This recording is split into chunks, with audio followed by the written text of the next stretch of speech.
విజయసాయిరెడ్డికి మించిన కోటరీ ఇంకా ఎవరూ లేరని ఇప్పుడైతే కాకాని చెప్పుకొస్తున్నారు. అయితే ఆయన మాత్రం ఈయన చేసేది వ్యవసాయం కాదని, ఆయన అటు కూటమి ప్రభుత్వానికి సాయం చేస్తున్నారంటూ కొన్ని సినిమాటిక్ లెవెల్లో మాట్లాడుకుంటూ వస్తున్నారు.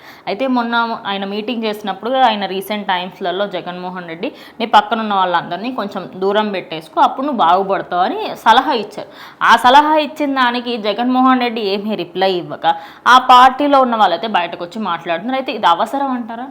డెఫినెట్లీ ఇది ఒక టేబుల్గా మనం ఒక ఫ్యామిలీ టేబుల్గా మనం పరిగణించుకోవచ్చు. ఎందుకంటే జగన్ గారి తర్వాత ఆయన చుట్టూ ఉండే భజన బ్యాచ్ ఎవరైతే ఉంటారో, మరి విజయసాయిరెడ్డి గారు ఒక నమ్మకస్తుడుగా ఎప్పటి నుంచో ఆయన పక్కన ఉన్నారు, జగన్ గారి పక్కన. మరి ఈరోజు ఆ టేబుల్లో సెకండ్ హెడ్ ఉంటే ఎవరుంది అంటే విజయసాయిరెడ్డి గారే ఉంటారు. ఆయన చేసిన మంచి పనులైనా ఈయన పేరే ఉంటుంది, ఆయన చేసిన చెడ్డ పనులైనా ఈయన పేరే ఉంటుంది. మరి ఈ రోజైతే ఈయన రాజకీయాల నుంచి పూర్తిగా తప్పుకున్నారు. ఎందుకంటే పార్టీ అనేది పోయింది, జగన్ ఐడియాలజీ అనేది తనకు నచ్చలేదు.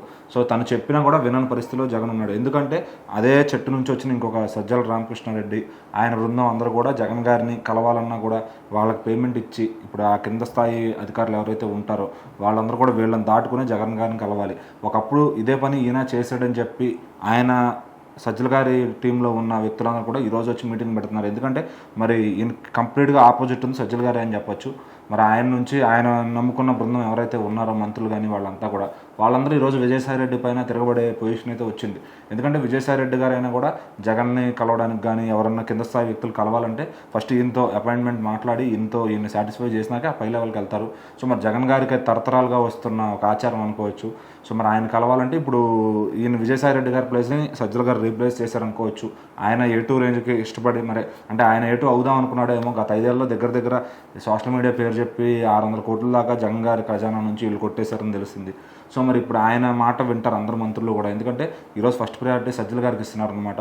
సో మరి అలాంటి వ్యక్తి విజయసాయిరెడ్డి వచ్చి ఈరోజు అన్ని నిజాలు చెప్తుంటే ఇటు సైడ్ కాంపౌండ్ తట్టుకోలేకపోతున్నారు. మరి ఆయన బృందం అంతా కూడా ఒక్కొక్కరికి ప్రెస్ మీట్లు ఇలాంటివి పెట్టి, లైక్ ఈ కాకాని గారు వీళ్ళంతా కూడా ప్రెస్ మీట్లు పెట్టి విజయసాయిరెడ్డి గారి మీద బురద జల్లే ప్రయత్నం చేస్తారు.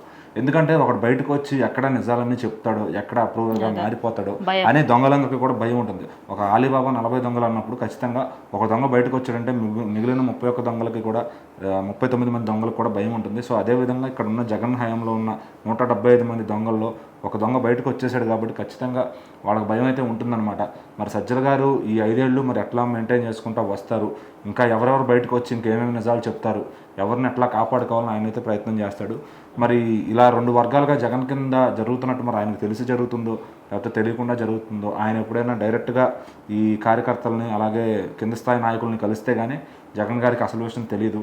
సో మరి ఈ ప్రెస్ మీట్లో అన్నీ అయితే ఫాలో అవుతాడని నేను అనుకుంటున్నాను. మరి ఈయన మాట్లాడిందంతా ఆయన దాకా చేరితే అప్పుడు నిజాలన్నీ కూడా ఆయన ఎంక్వైరీ చేసుకుని ఎవరిని నమ్మాలో ఎవరిని నమ్మకూడదో అర్థం చేసుకుంటాడు.